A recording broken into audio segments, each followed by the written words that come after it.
അത് തന്നെ പണിപ്പുരയിൽ അത് എനിക്കത് കഥ കഥാകൃത്തുക്കൾ മാത്രമല്ല, അദ്ദേഹം പറഞ്ഞത് ഒരു കാര്യം നിങ്ങൾ അവതരിപ്പിക്കുമ്പോൾ കാര്യകാരണ സഹിതം ചെയ്യണം എന്നുള്ളതാണ് അതിന്റെ. അതെ. അപ്പൊ അത് അത് അങ്ങനെ അത് ലേഖനത്തിലും കഥയിലും എല്ലാ ഇതിലും, അതായത് ഞാൻ കണ്ടിട്ടുണ്ട്. അതെ മലയാളത്തിൽ ഒരു ബുക്ക് എഴുതാൻ വളരെ ഈസിയാണെന്ന് എനിക്ക് തോന്നുന്നുണ്ട്. കാരണം വെച്ചാൽ നിങ്ങൾക്ക് മനസ്സിൽ തോന്നുന്നത് എഴുതി വെച്ചാൽ അതാകും. പക്ഷെ ഇംഗ്ലീഷിൽ ഒരു സബ്ജക്റ്റിനെ പറ്റി എഴുതി കഴിഞ്ഞാൽ പബ്ലിഷർ അത് ഇപ്പോഴും എത്ര എത്ര കൊമേഴ്സ്യലായിട്ട് പബ്ലിഷർ ആണെങ്കിലും അദ്ദേഹം പറയും ഇത് നിങ്ങൾ പറയുന്നത് ജസ്റ്റിഫൈ ചെയ്യണമെന്ന് പറയും. നിങ്ങൾ എന്തുകൊണ്ടാണ് ഇത് പറയുന്നത് എന്നുള്ളത് ജസ്റ്റിഫൈ ചെയ്യണം. ഏഹ് അതെങ്ങനെ ജസ്റ്റിഫൈ എന്നുള്ളത് വളരെ കാര്യകാരണ സഹിതം പറയുക എന്നുള്ളത് നിഷ്കർഷിച്ചു. അതാണ് എം ടിയുടെ ഒരു ഒരു കഥാകാരോട് അതെ കഥാകൃത്തുക്കളോടും പറയുന്നത്. നിങ്ങൾ എന്തെങ്കിലും അവിടെ ഉപയോഗിക്കുമ്പോൾ വാക്കുകളും വസ്തുതകളും അത് നിങ്ങൾ കഥയിലൂടെ തന്നെ ജസ്റ്റിഫൈ ചെയ്യണം എന്നാണ് പറയുന്നത്, ഇല്ലേ?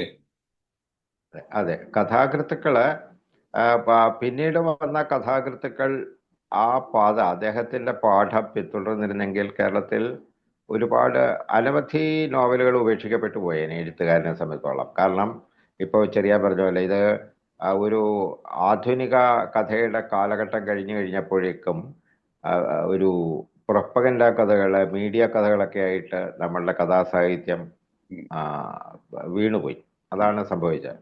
നമ്മൾ വളരെ പ്രശസ്തരായ പല എഴുത്തുകാർ പോലും ആ ട്രെൻഡിനനുസരിച്ച്, അതായത് അങ്ങനെ കഥ എഴുതിയെങ്കിൽ അല്ലെങ്കിൽ നോവൽ എഴുതിയെങ്കിൽ മാത്രമേ അത് പ്രസിദ്ധീകരിക്കപ്പെടുകയും ആളുകൾ വായിക്കുക, ഒരു പ്രൊപ്പഗൻഡയുടെ പാർട്ടിലേക്ക് നോവൽ സാഹിത്യത്തിനെ വെച്ചു കൊടുക്കുന്ന ഒരു കാലയളവിലേക്ക് മലയാള സാഹിത്യം വഴുതിപ്പോയി.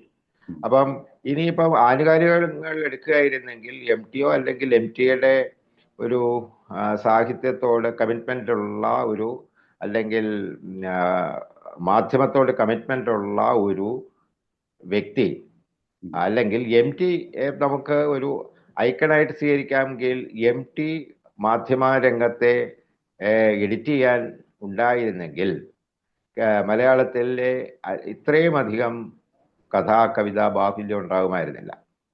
വായിക്കപ്പെടുന്ന കഥകളും,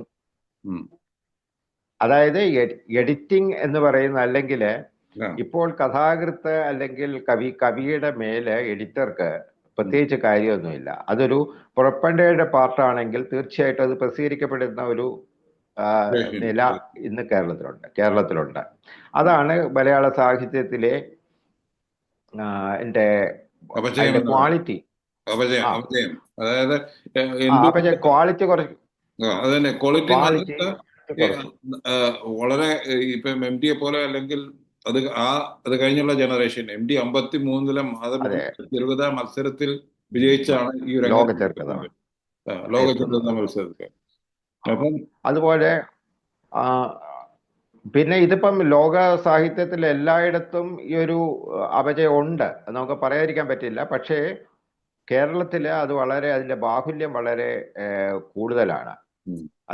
ഇപ്പൊ നമുക്ക് നുപ്പേ ചെറിയ പറഞ്ഞതുപോലെ എന്തെങ്കിലും ഒരു വിവരണം, നറേഷൻ എഴുതി വെച്ചാൽ പോലും നമുക്കത് നോവലാക്കാം. ഇപ്പോൾ ഒരാള് ഒരു സ്ഥലത്തേക്ക് നടന്നുപോയി, അതിന്റെ ആ ഒരു ഇറ്റിനറിയുടെ മൊത്തം നറേഷൻ എഴുതിയാലും നിങ്ങൾക്ക് അതിൻ്റെ അകത്ത് ഭാവന വേണമെന്നോ, അല്ലെങ്കിൽ അതിൻ്റെ അകത്തൊരു വായിക്കുന്നവന്റെ മനസ്സുമായിട്ടൊരു സിന്തസിസ് നടക്കണമെന്നോ എന്നൊന്നും ഇപ്പോഴത്തെ സാഹിത്യത്തിലില്ല.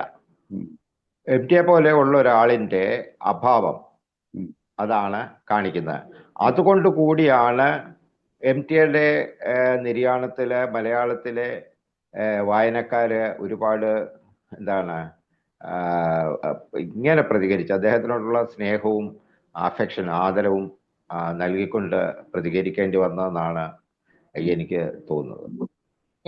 അതാണ് ഓരോ ചരിത്ര നിയോഗം എന്ന് പറയത്തില്ല, അതാണ് എം ടിക്ക് ഉണ്ടായിരുന്നത്. അതുകൊണ്ടാണ് ആ 80കളിലും 90കളിലും നല്ല സാധ്യത. ഇപ്പം സേതു ആണെങ്കിലും സക്രി ആണെങ്കിലും മുകുന്ദനാണെങ്കിലും ഒ വിജയൻ പോലും എല്ലാവരും മാതൃഭൂമിയിൽ പബ്ലിഷ് ചെയ്യുക.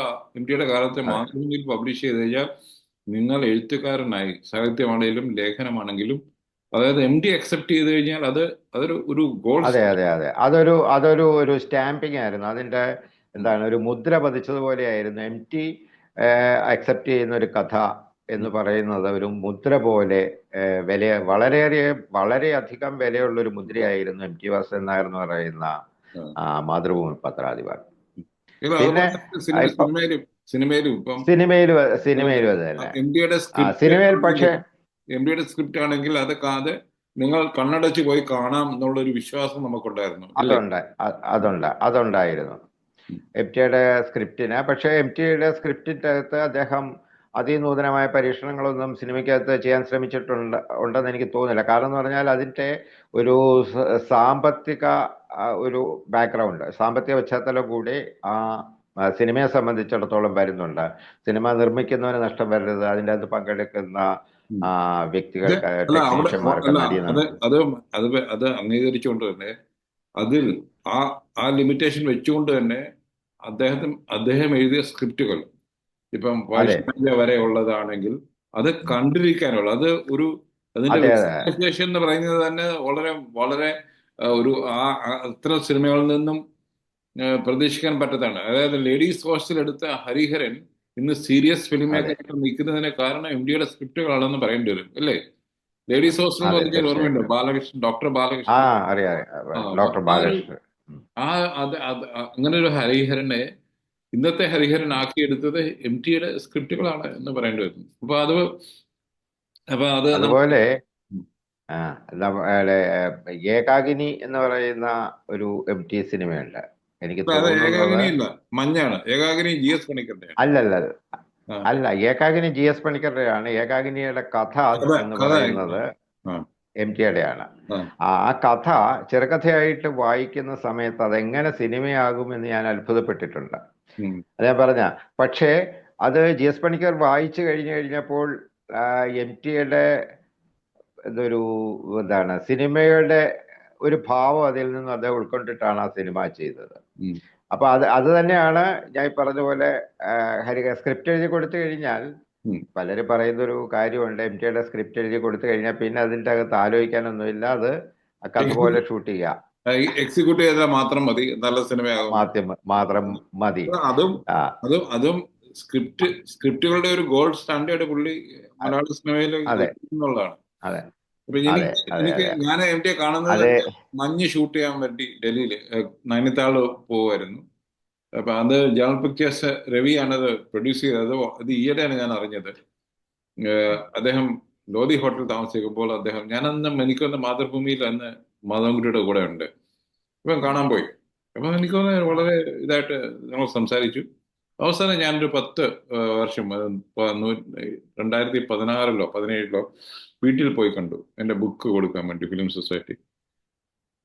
അപ്പം ഞാനിത് ഫിലിമിനെ കുറിച്ച് പറഞ്ഞപ്പോൾ പുള്ളിക്ക് പഴയ കാര്യങ്ങളൊക്കെ പെട്ടെന്ന് പുള്ളിക്ക് ഇത് ഓർമ്മ വന്നു. അതായത്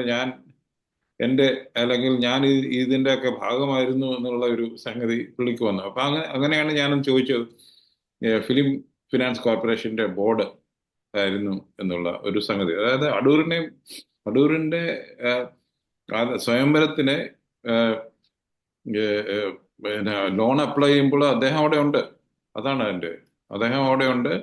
ആ ചർച്ചകൾ അലോട്ട് ചെയ്യാനുള്ള ചർച്ചകൾ അദ്ദേഹത്തിന്റെ പാട്ടുണ്ടായിരിക്കും. അപ്പൊ ഞാൻ ഒരു കോമൺ സുഹൃത്തിനൊക്കെ വഴി ചോദിപ്പിച്ചു കഴിഞ്ഞ പ്രാവശ്യം തുഞ്ചൻ പറമ്പിൽ വന്നപ്പോൾ. അദ്ദേഹം പറഞ്ഞു, ശരിയാണ്, അങ്ങനെ എന്തോ നടന്നെന്ന് എനിക്ക് ശരിക്കും ഓർമ്മ വരുന്നില്ല, പക്ഷെ ഞാനവിടെ ഉണ്ടായിരുന്നു. അപ്പൊ ഇതാണ് MT. അതായത് നമ്മളുടെ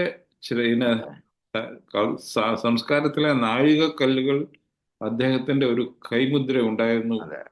അതാണ് തീർച്ചയായിട്ടുള്ളത്. അതിനൊരു കാര്യം കൂടെ ഉണ്ട്. അദ്ദേഹത്തിന്റെ ഇന്റർവ്യൂവിൽ എവിടെയോ അതിപ്പം ഇങ്ങനെ ചെറിയ കഷ്ണങ്ങളായിട്ട് മൊബൈലിൽ വന്നുകൊണ്ടിരിക്കുന്ന ഒരു ഇന്റർവ്യൂവിൻ്റെ അകത്തൊരു ഭാഗം കണ്ട എന്താണെന്ന് അത് ഞാൻ പറയാം. അതായത് എനിക്കറിയാവുന്ന കാര്യങ്ങൾ മാത്രമാണ് ഞാൻ ചെയ്യുന്നത്.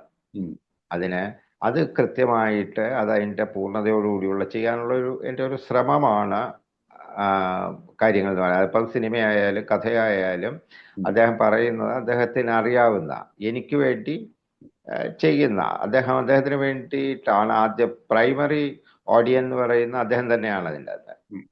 പിന്നെ രണ്ടാമത്തെ ഇപ്പം വേറൊരു ക്ലിപ്പിൻ്റെ അകത്ത് കണ്ട കാര്യം എന്താണെന്ന് ചോദിച്ചു കഴിഞ്ഞാൽ, ഡിജിറ്റൽ മീഡിയ ഒക്കെ വന്നതിന് ശേഷം അദ്ദേഹം റൈറ്റിംഗ് ഡിജിറ്റലിലേക്ക് മാറ്റിയിട്ടുള്ളൂ. അദ്ദേഹത്തിന്റെ ചെറുമകൻ മാധവാണ് ചോദിക്കുന്നതെന്നാണ് എനിക്ക് തോന്നുന്നത്. അപ്പൊ അതിനകത്ത് അദ്ദേഹം പറയുന്നു, എനിക്കത് വഴങ്ങുന്ന ഒരു കാര്യമല്ല, ഞാനിപ്പോഴും പഴയ രീതിയിൽ വായിക്കുകയും പഴയ രീതിയിൽ എഴുതുകയും ചെയ്യുന്നു. ആ ഒരു എന്താണ് തുടർച്ച, ആ തുടർച്ചയാണ് അദ്ദേഹത്തിന്റെ ഏറ്റവും വലിയ ഒരു സമ്പാദ്യമായിട്ട് എനിക്ക് തോന്നിയത്.